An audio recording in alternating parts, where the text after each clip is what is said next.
Alright, welcome back to low effort, that's not moving, intermediary content. On today's episode, a collection of things I found out about an African spider god while researching him some years ago.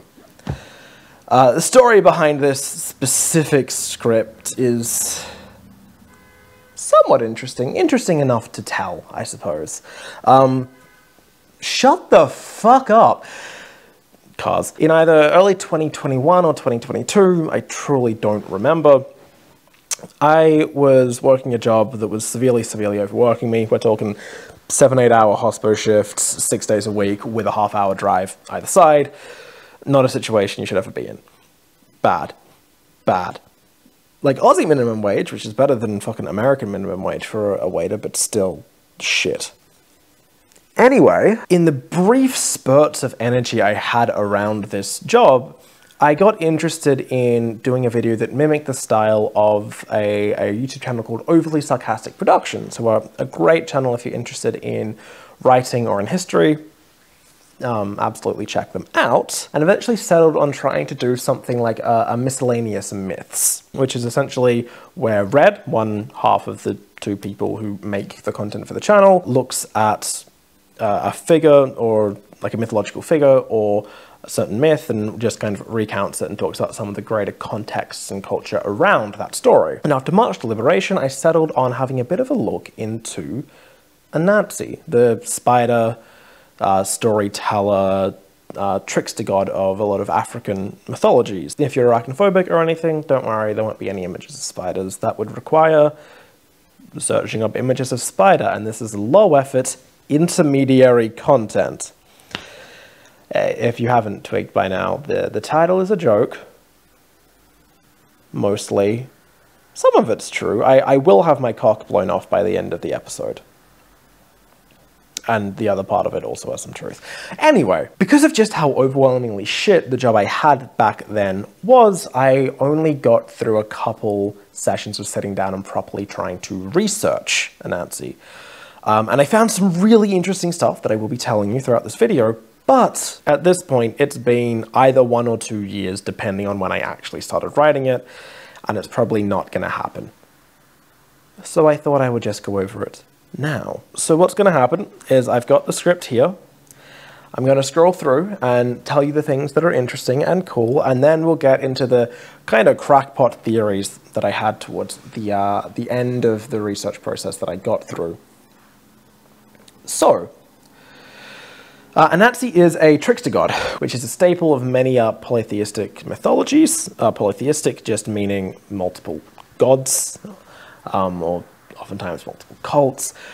Judaism and Christianity and Islam are all monotheistic. They got the big boy upstairs sitting on a throne of clouds saying shit. Polytheistic is more like your Greek or Roman or Aztec or Hinduism or any of that sort of thing, of a lot of godly figures. Trickster gods are a staple of many polytheistic mythologies, and they're often the impetus for the stories that they are a part of.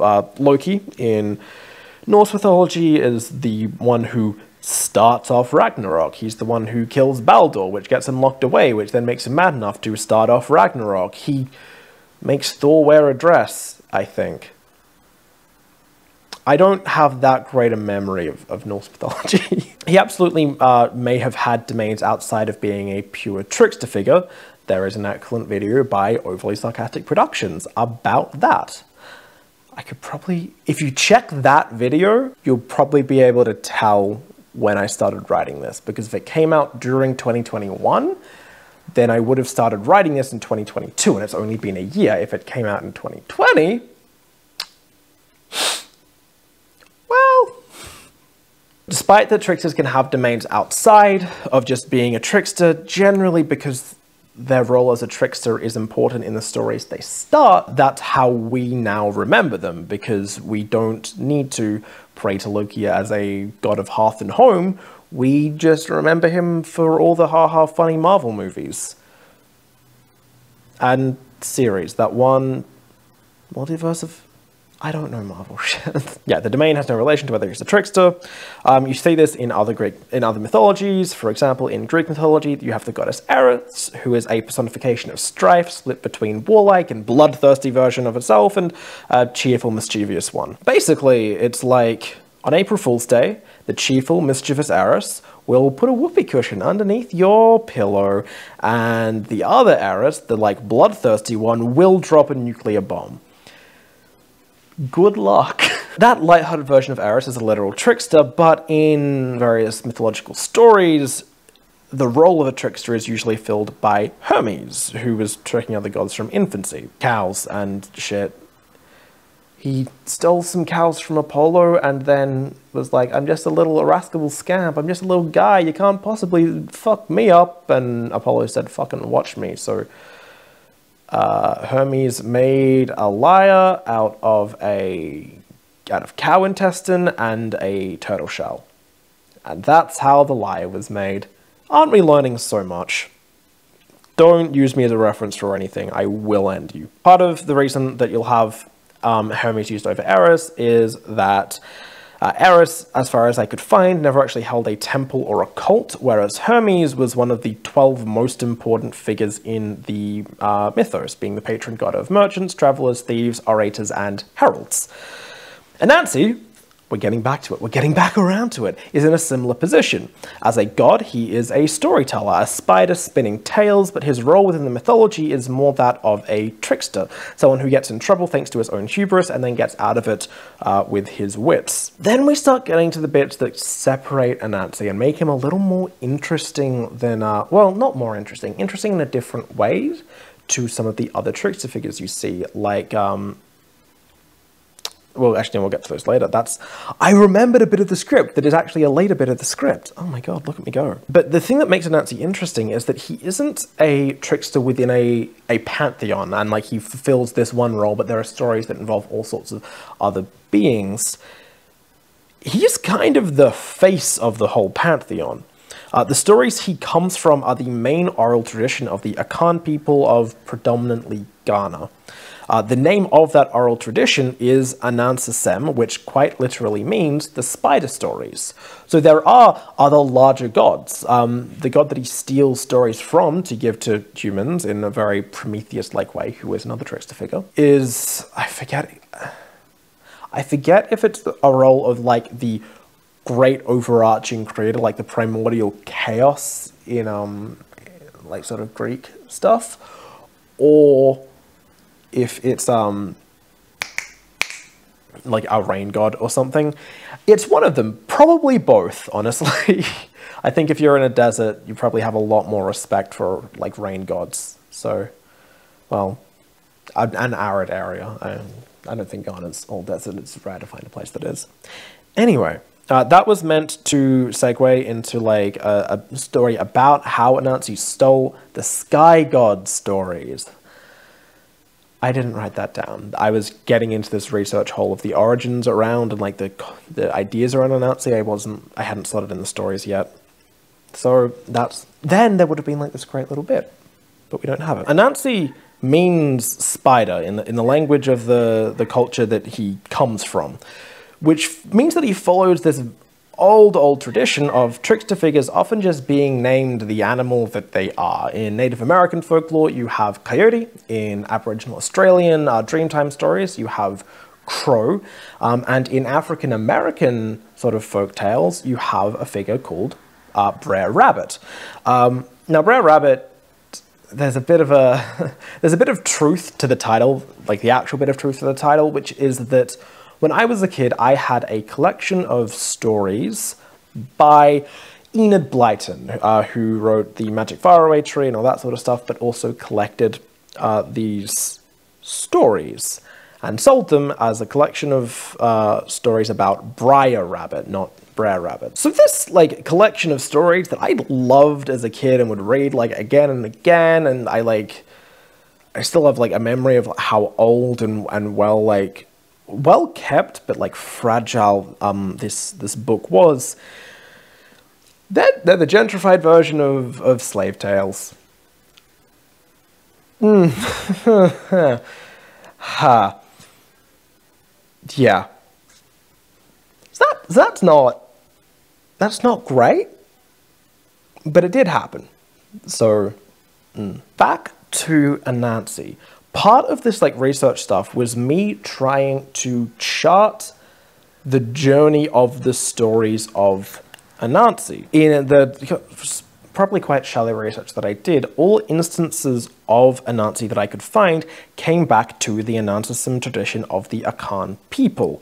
Now, the Akan, if you look through their own history, were a nomadic-ish people, a semi-nomadic people who settled in Ghana, in what is now called Ghana, and over many, many periods of years settled and grew and grew and grew, and Ghana eventually became the seat of an empire that stretched across large parts of Africa, which makes sense. You have the religion of a group that settles, that group starts spreading, that group starts spreading violently, that group starts saying, no, your religion and your traditions are wrong, you should be following ours, which is how you get the dissemination of the Anansi oral tradition. There are stories of Anansi that are found all over the world, actually.